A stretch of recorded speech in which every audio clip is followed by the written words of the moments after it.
Hello दोस्तों, मैं भवर सिंह और आप सभी का मेरे सुरतरंग चैनल पर स्वागत है। दोस्तों, हम सभी पन्ना दाई के बारे में तो जानते हैं, जिन्होंने अपने पुत्र चंदन का बलिदान देकर के उदय सिंह की रक्षा की थी। वही उदय सिंह जो इन्होंने बाद में जाकर के उदयपुर बसाया, और वही उदय सिंह जिनके पुत्र हुए महाराणा प्रताप। लेकिन क्या दोस्तों आप जानते हैं, एक ऐसा गुमनाम हीरो जिसने उदय सिंह को बचाने में पन्ना दाई की तरह ही बहुत बड़ा योगदान दिया, यदि वो सहयोग नहीं करते तो लाख कोशिश करने के उपरांत भी उदय सिंह बच नहीं पाते। और जब उदय सिंह नहीं बचते तो उदयपुर भी आज नहीं होता, और न महाराणा प्रताप होते, न इतना गौरवशाली इतिहास आगे जाकर के मेवाड़ का होता। तो वो कौन था गुमनाम हीरो जिसको इतिहासकारों ने ज्यादा हाईलाइट नहीं किया, जिनके बारे में आप में से भी बहुत से लोग नहीं जानते, जिनके बारे में किताबों में ज्यादा नहीं पढ़ाया जाता, लेकिन फिर भी वो इतिहास में अमर है। परंतु आइए दोस्तों, आज मैं उन्हीं गुमनाम हीरो को के सामने प्रस्तुत कर रहा हूं, जिनकी बदौलत उदय सिंह की जान बची और जिन्होंने पन्ना दाई का भरपूर सहयोग किया। दोस्तों, 30 जनवरी 1528 को राणा सांगा का अपने लोगों के द्वारा जहर दिए जाने के कारण से देहावसान हो गया। उसके बाद में उनके ज्येष्ठ पुत्र थे वो रतन सिंह मेवाड़ के महाराणा बने, लेकिन बूंदी के राव सूरजमल हाड़ा द्वारा घात करके और रतन सिंह की हत्या कर दी। तो उसके बाद में राणा सांगा के दूसरे पुत्र विक्रमादित्य मेवाड़ के महाराणा बने, लेकिन वो कम उम्र में थे, उनको अनुभव था नहीं, क्रोधी स्वभाव के थे, अव्यवहारिक थे, जिसके कारण से कुछ समय के बाद में मेवाड़ के जितने भी उमराव थे, सामंत थे, वो सब उनके विरोधी हो गए। उस समय एक दासी पुत्र था जिसका नाम था बनवीर, जो राणा सांगा के समय में भी बहुत बड़ा योद्धा था। वो था महाराणा सांगा के बड़े भाई पृथ्वीराज की दासी का पुत्र। वो दासी का पुत्र था बनवीर, लेकिन बहुत महत्वाकांक्षी था। तो जब विक्रमादित्य के समय उमराव सब नाराज हो गए, उनके अव्यवहारिकता के कारण से आम लोगों में भी उनके प्रति बहुत आक्रोश था, तब फिर बनवीर से मदद मांगी। तो बनवीर ने उस वक्त का फायदा उठा करके और विक्रमादित्य की हत्या कर दी। हत्या करने के बाद में दासी पुत्र होने के उपरांत भी वो मेवाड़ का राजा बन गया। अब दोस्तों, विक्रमादित्य की हत्या करने के बाद में भी उसको संतुष्टि नहीं हुई, क्योंकि उसको डर था कि तीसरा पुत्र तो जिंदा है अभी महाराणा सांगा का, और वो था उदय सिंह। तो जैसे ही उसने विक्रमादित्य की हत्या की, तो हत्या करने के बाद में वो सीधा महलों की तरफ आया नंगी तलवार लेकर के, और उदय सिंह को मारने के लिए आया। दोस्तों, उदय सिंह की जो दाई मां थी वो थी पन्ना। जी हां दोस्तों, पन्ना दाई जो इतिहास में अमर है, जिनका बलिदान दुनिया में कहीं, जिनके मुकाबले दुनिया में किसी ने बलिदान नहीं दिया हो।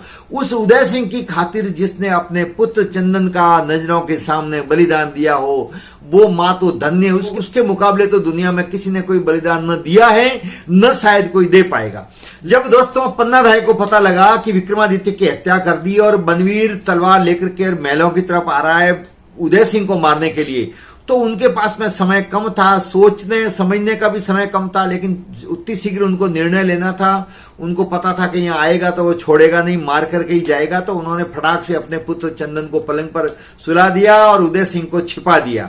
जैसे ही बनवीर वहां पर आया, आते ही पन्ना दाई को क्रोध में आकर के कहा कि कहां है उदय सिंह। तो उसने अपने दिल पर पत्थर रखते हुए, अब आंख से आंसू भी बह जाए तो पता लग जाए, तो उसने केवल इशारा किया, पलंग पर सोया हुआ था। फिर क्या था, वो उसी समय उसने तलवार से उस अबोध बालक की हत्या कर दी, और ये समझ करके खुशी खुशी वापस महलों से नीचे उतरा कि अब कोई वारिसदार नहीं है राणा सांगा का, अब मेरे सामने पूरा रास्ता खुला है और मैं मेवाड़ का राजा बन करके और शासन करूंगा। लेकिन दोस्तों, उदय सिंह तो बच गए थे, और जिसकी हत्या की थी वो पन्ना दाई ने अपने पुत्र चंदन को सुलाया था। लेकिन दोस्तों, यहीं पर समस्या समाप्त नहीं हो जाती, चूंकि चंदन को मार करके बनवीर तो वापिस अपने महलों में चला गया था, परंतु वास्तव में तो उदय सिंह जीवित थे। मां से भी बढ़कर के होता है दाई मां का सम्मान, क्योंकि वो सेवा ही नहीं करती बल्कि दूध भी पिलाती है, और लाल पर जब कोई आफत आ जाए तो वो हंसते हंसते अपने शीश को भी कटाती है। इसलिए दोस्तों, दाई मां होती है, उसका इतिहास में अलग ही महत्व है। चंदन का बलिदान देने के उपरांत भी पन्ना दाई की चिंता तो दोस्तों यहाँ समाप्त नहीं हुई थी। वो बहुत चिंतित थी कि अब उदय सिंह को बाहर कैसे सुरक्षित निकाला जाए, क्योंकि यहां तो रहेगा तो पता लग जाएगा। तब उनको एक ऐसे वफादार की जरूरत थी जो उनके साथ में योजनानुसार तरीके से काम करे और वफादारी निभाए, क्योंकि बात लीक हो गई तो पन्ना दाई तो मारी जाएगी, साथ ही साथ उदय सिंह भी मारा जाएगा। तब फिर उनको याद आया ऐसा योद्धा, ऐसा वफादार व्यक्ति जिसका नाम था किरत बारी। जी हां दोस्तों, जिसका नाम था किरत बारी, जो रावत था। एक स्वामी भक्त राणा कुल पर बलिहारी था, वो वफादार और स्वामी भक्ति का स्वयं प्रभारी था। जान हथेली पर लेकर के कर दिया उसने कमाल, उदय सिंह को बचा लाया बनवीर से, वो किरतवारी था। दोस्तों किरतवारी जो महाराणा का रसोया था, उस जमाने में रसोया सबसे जो विश्वास पात्र व्यक्ति होता था उसको ही रखते थे, क्योंकि बहुत घात प्रतिघात होते थे, बहुत षड्यंत्र होते थे, जिसमें विष देकर के प्रजाओं को, उनके परिवार के सदस्यों को मार दिया जाता था।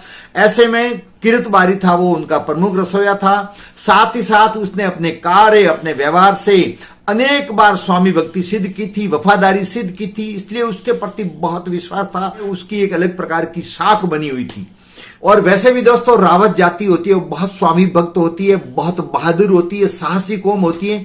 तो पन्ना बधाई ने उनको बुलाया, उनको बुला करके योजनाबद्ध तरीके से उनको समझाया, और उसके बाद में किरतवारी ने पत्तल उठाने वाले के रूप में योजनाबद्ध तरीके से टोकरी के अंदर उदय सिंह को रखा, ऊपर झूठी पत्तल रखी, और फिर वहां से द्वारपाल को, चूंकि द्वारपाल सब उसको जानते थे तो इसलिए कोई शक जैसी बात नहीं थी, फिर भी बड़ी चतुराई से, बिना चेहरे पर किसी प्रकार का डर प्रकट किए, बड़ी चतुराई से, बड़ी बहादुरी से और जान हथेली पर लेकर के, और वहां से वो निकल गया। पन्नादाय के पीछे पीछे पन्नादाय भी निकल गई, और यही किरतवारी था जो लेकर के और सीधा उनको सकुशल लेकर के आए कुंभलगढ़।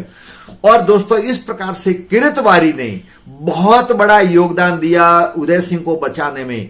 यदि दोस्तों वो यदि पकड़े जाते, पता लग जाता, तो उनको भी मौत की सजा मिलती और उदय सिंह भी जिंदे नहीं रहते। इसी प्रकार के प्रलोभन में नहीं आया, उसके मन में तनिक भी लालच नहीं आया, उसके मन में तनिक भी मौत का डर पैदा नहीं हुआ।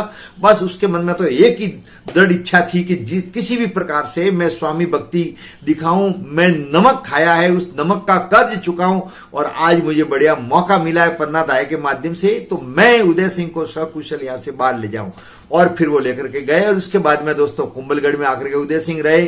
थोड़े समय बाद में वयस्क हुए, तब भी सभी उमराव इकट्ठे हुए, उनको महाराणा घोषित किया, और 1540 के अंदर फौज लेकर के और मावली में बनवीर से जाकर के युद्ध हुआ। उस युद्ध में बनवीर हारा, जान बचा करके दक्षिण की तरफ भागा, और फिर मेवाड़ के महाराणा बने उदय सिंह। उसके बाद में उन्होंने उदयपुर बसाया, और उन्हीं महाराणा उदय सिंह के पुत्र हुए महाराणा प्रताप, जिन्होंने वीरता की एक अलग ही मिसाल कायम की।